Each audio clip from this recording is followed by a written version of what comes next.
Get excited, ladies and gents, because it's finally time for some Guns, Goons, and Gumshoes. Developed by Trey Powell and Jason Bond and published by those crazy cats at New Blood Interactive, Fallen Aces is a crime noir immersive sim, thrusting players into a pulpy comic book world that gives them the freedom to play how they want, whether it be loud and bloody or silent and sneaky. You play as Mike, a hard-boiled private detective who is thrust into a mystery surrounding the deaths of the Aces, a masked crime-fighting group not unlike Alan Moore's Watchmen. With a surviving member of the Aces backing him up, Mike finds himself fighting the seedy underbelly of the city, dodging bullets, dropping dudes, and saving dames. Fallen Aces has had me excited since its first trailer and demo, and after much patient waiting, it has finally entered early access, and I'm giddy to let you know what I think about it. So let's put out our SIGs, put up our mitts, and get immersive. So, you care to fill me in on why these assholes are gunning for me? Or why my friend got strung up like a goddamn mistletoe?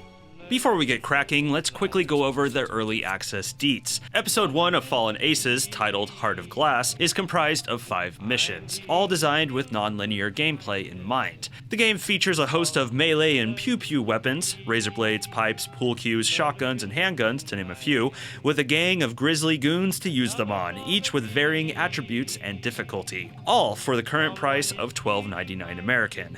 That, yes, will go up with each new episode released. The 1.0 release is set to feature 3 episodes, with a level editor, Steam Workshop support, as well as, quote-unquote, lots of extra gabagool. When will it leave early access? Well, it's hard to say. New Blood typically has a it's done when it's done attitude with their games, and Fallen Aces is no exception. However, they have said it will likely be a year or two before the 1.0 release. I would take that with a grain of salt and expect longer. Welcome to Switchblade City, tough guy. Just a heads up, in this video I'm experimenting a little with my early access review format, where I typically break my reviews up into sections covering narrative, presentation, and gameplay. This time around I'm focusing on telling the story of my gameplay experience. Rather than go into full analysis, I'd rather give a sense of what the game is like now, and perhaps touch on things that might need work, with the intention that this video, along with a potential follow-up for episode 2, will lead into my video review for the 1.0 version, which will be in my full, typical section-by-section format. Oh, there will be critiques on mechanics and visuals, but only on the things that stuck out to me the most. And narrative won't really be judged here, as I would rather experience the full story. Although, once again, things will be touched on if they stuck out. I feel like this may be a more interesting way to do it, and a little more fair to something that is a work in progress. Plus, I just want to mix things up a bit. Let me know in the comments if you like this style, and I might just use it for future early access games I choose to cover. Fallen Aces begins with our protagonist, Mike, awaking hungover to a phone ringing in his crummy, bottle-filled apartment/office. After getting my bearings with the controls and getting my first hit of story, I found myself beating up a gaggle of goons who had the gall to gallivant into my home. Okay, I'll ease up on the alliteration. Sometimes it's just too fun. Get over here. After knocking them unconscious, I threw them out my window, just for gits and shiggles. Proceeding further, I was introduced to the game's stealth mechanics, letting me sleuth through the shadows and pickpocket a key to proceed past a locked gate. However, I couldn't get my mind off that window in my apartment, and I permitted myself to restart and see if I could bypass all of this, fighting the goons, sneaking the key, by just jumping out the window. Something fishy's going on. I ain't sticking around to find out what. And hot damn, I could. Holy shit! Now, I did go back after beating all of this and did go through the building, which was this whole thing of getting stuck in an elevator and having to switch the power back on, further tutorializing the game and leading to more brawls on the main floor of the apartment building. It's amazing that there's the option to blow past all of this, but having options is what makes Fallen Aces so great. Each of this episode's levels are stuffed with pathways to go about them, both obvious and not obvious. So often I would find a path only to discover an alternate one that didn't even occur to me, often making me take a mental note to try it next time I played. And oh yeah, there is plenty of room for players to come up with their own unique methods, no matter how cheesy. Replaying levels, I would discover plenty of tucked away goodies to reward my exploration, and even little side quests or happenstances I could choose to involve myself in, also leading to rewards. You need to get out of here and lay low for a little while. Yeah. Whew. Sure glad you showed up when you did. I owe you one. Replay value. This game has it. Come here. Sit down. From there, I did my best Garrett impression, sneaking on rooftops, mantling narrow ledges, and bypassing clueless baddies, perhaps stumbling on some secret goodies. Eventually, I did find myself in some trouble, which was fine as it allowed me to give the combat more of a shake, and to my delight, it was versatile and easy to grasp. Guns are great, but it's the melee here that's the standout. Fisticuffs have a great responsive flow to them, allowing players to effortlessly strike and block, with beefy finishers like stomps and roundhouses. You can also chuck anything not nailed to the ground at them or beat them senseless with the butt of your gun, at risk to the gun, of course. Enemies are also smart about bobbing, weaving, and blocking. It's some of the best first-person melee I've experienced in some time. One thing I really appreciated is that when you're locked in a finishing animation, like stomping on a goon, the game actually gives you some movement wiggle room where you can reposition yourself while still anchored to your point of attack. And it makes it so you can shift yourself away from an approaching baddie so you don't get a cheap shot. Yeah, it looks a little silly in the moment, but it's a smart choice to keep the flow of combat steady and let players be able to think on their feet, so to speak. Also, bonus, you can trick the goons into fighting each other, which is pretty entertaining. Yes, yes, kill him! Let's go. You guys do it. Get him. Shortly after that, I found myself in another brawl within a donut shop, and here I discovered how this game's systems can run out of control. As a goon's poorly thrown Molotov cocktail lit everything on fire and blew up a radio, causing a death storm of fire and electricity, killing everyone in there and prompting me to escape through a bathroom window. After catching my breath, I finally reached my objective, an unfortunate hang sesh with my buddy Pete. This triggered the end of the chapter with my end screen stats displayed. Ace's levels are on the short side, able to be completed anywhere between 20 to 30 minutes. I actually like that the levels are on the shorter side because it makes replaying them a little more approachable. Most immersive sims are best enjoyed multiple times, although when their levels are big, complex, and full of multiple objectives, some players might not be willing to jump right back in. Making the replay process less daunting allows players to experience more of the systems on offer. This is something Arcane figured out with Deathloop, and I'm glad to see it here in Fallen Aces.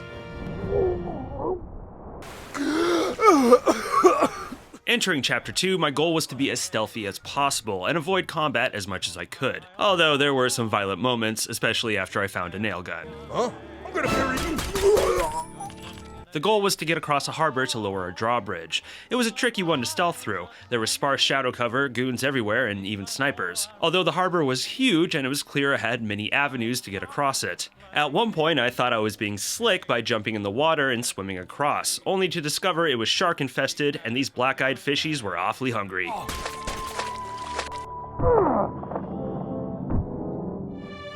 water is teeming with sharks. Oh, now you tell me. To my delight though, on a repeat playthrough I came across a spear gun which made short work of them. Very cool. And I even spotted a secret underwater route that got me to the drawbridge quicker. At one point I entered an office that sadly had a locked gate, but spying a big red button past the desk I quickly snatched up a red stapler, sorry Milton, and threw it at the button through a small gap and voila! Gate open. Goodies mine. Right in the piggy bank. Listen, pal, any chance you could put that pop gun to work and nail some more of these creeps slithering around the place? An interesting thing is you can use Nightwave as a sniper by aiming at enemies and selecting them. Send him a little lead. Can't get a clear shot in. For the first half of the level he was useless, but in the later half he was splatting goons left and right. Hey, who's there?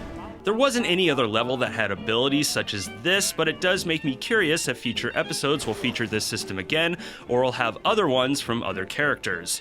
Oh, and by the way, the Molotov cocktails are fire. I don't know. Get the hell out of here. Ace's stealth system is straightforward, but has all the right pieces. Stay low, stay in the shadows, don't make noise. You can distract goons by throwing stuff, and if you get behind them, you can chop them out. Sleep tight, asshole. The feedback I would get from guard alert meters was precise enough to where I felt empowered to take some chances, and felt confident in my hiding places when these buffoons grew suspicious or alerted. Although I will say, I think the guards do give up a little too easily. Jumping at shadows again. There's a light meter represented by Mike's portrait, and the game sticks to 3 levels of visibility: visible, partially visible, and hidden. This felt appropriate for a first-person stealth game designed for a brisker pace. However, the light meter and shadow cover in general didn't feel quite right to me. There were times where I was partially hidden when it seemed like I should be completely hidden, and times when it seemed like I should be hidden but was totally visible, like when I hid under this train car. Now, more often than not, the light meter was helpful and the shadow cover was adequate. But I do think these things need a little more work before the big 1.0. We need to move. Ending the level, I was treated to one of the mini comic book cutscenes, which are phenomenal. The art is so good. The line work is amazing, the coloring is simple but vivid with a lot of texture, the animations are simple but effective, and the layouts are outstanding. Like this particular scene with our main character in a car chase. The artist uses these top-down illustrations of the chase, the road and the cars, to not only show the scope of the action, but uses them as panels to separate the images. That's freaking genius. If New Blood isn't considering an art book for these or an actual comic book adaptation, they're out of their minds.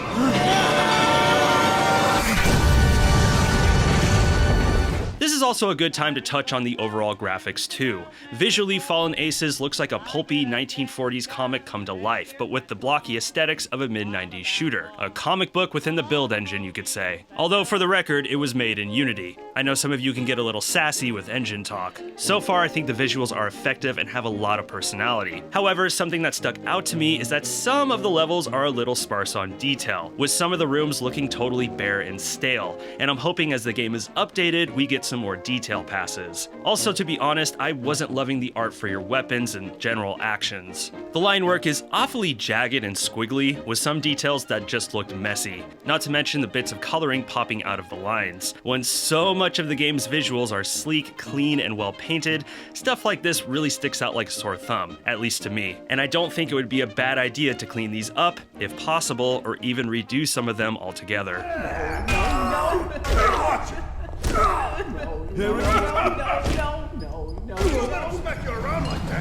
For Mission 3, the last I'll touch on in this video, I decided to be a straight-up psychopath and murder everybody. For science, of course. Down in a dirty subway, I tried to get some goons to trip on a banana peel, which was trickier than expected. Eventually, I beat them up and threw an unconscious one in front of a train. Once again, for science.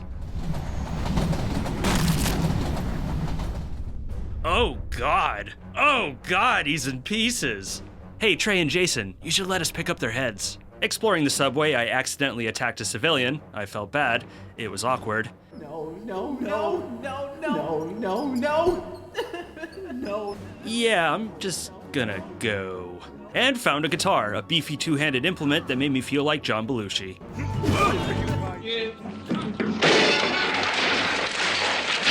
Mission 3 was perfect for a violence run as it's a daytime map with little shadow cover. Oh, there are plenty of spots you can still be stealthy and tricky. A few I couldn't help but take advantage of. The whole mission revolves around taking out goons within a junkyard full of booby traps. The first time around, I thinned the herd with a sniper rifle, which was a blast, if not a little forgiving with what I think is a bit of auto-aim. Boom! Dead! Second time around, I just went in there and beat them all up and led a few into the explosive traps. Then I noticed the car crusher, and the light bulb went off.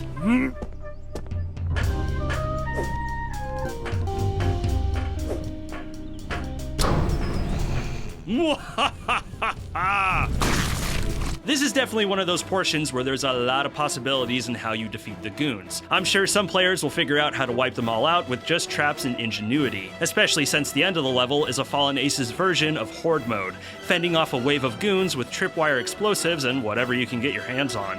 Easily the most intensive combat portion of the episode.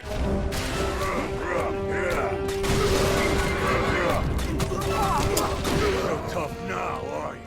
Something to note is that Fallen Aces only lets you carry 3 items at a time, with ammo taking up its own slot. Although ammo, along with support items like painkillers, are stackable, something the game is very good about pointing out. This system pretty much guarantees you'll only be able to carry 1 gun at a time. I mean, you could carry up to 3, but you'll only have 1 clip for each of them. I've heard some players push back on this, but honestly, I think it's a good choice.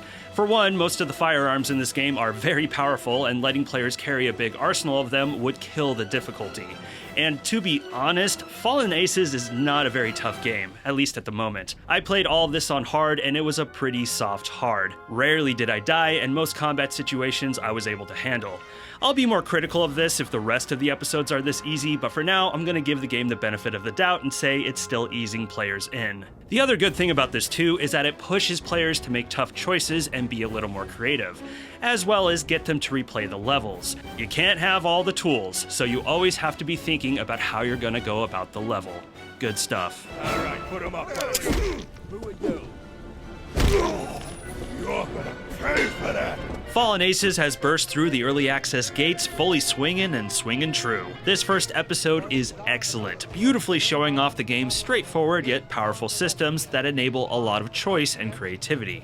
It's polished, the narrative so far is engaging and charming, and my god, those comic book cutscenes are gorgeous. There's definitely things that need a little work. While the presentation effectively immerses you, there's some visuals here and there that could be cleaned up and environments that need another detail pass. And the stealth system could use some tweaks. But otherwise, for me, this first episode was nothing but joy from the first minute to the last, and I think New Blood has another potential masterpiece on their hands. Is it worth jumping into now? Is it worth the dough? Yes, especially if you're a New Blood and immersive sim fanatic. This episode is highly replayable, and going back to try out different playstyles is a must. That all being said, it's hard to say when episode 2 will come, and judging by New Blood's other EA endeavors, I wouldn't be shocked if the 1.0 release was a little longer wait than expected. So if you're not dying to play this one now, it might be best to wishlist and wait for the full enchilada. Either way, I'm so happy this one is shaping up, and I'm extremely excited to see what comes next. What are your thoughts on Fallen Aces? Be sure to let me know down in the comments. If you enjoyed the video, please be sure to like, subscribe, share, and smack that bell. If you want to come say hi, my Discord is linked below along with my affiliate links. I'm Kirk, and thank you for watching this video. Stay safe out there.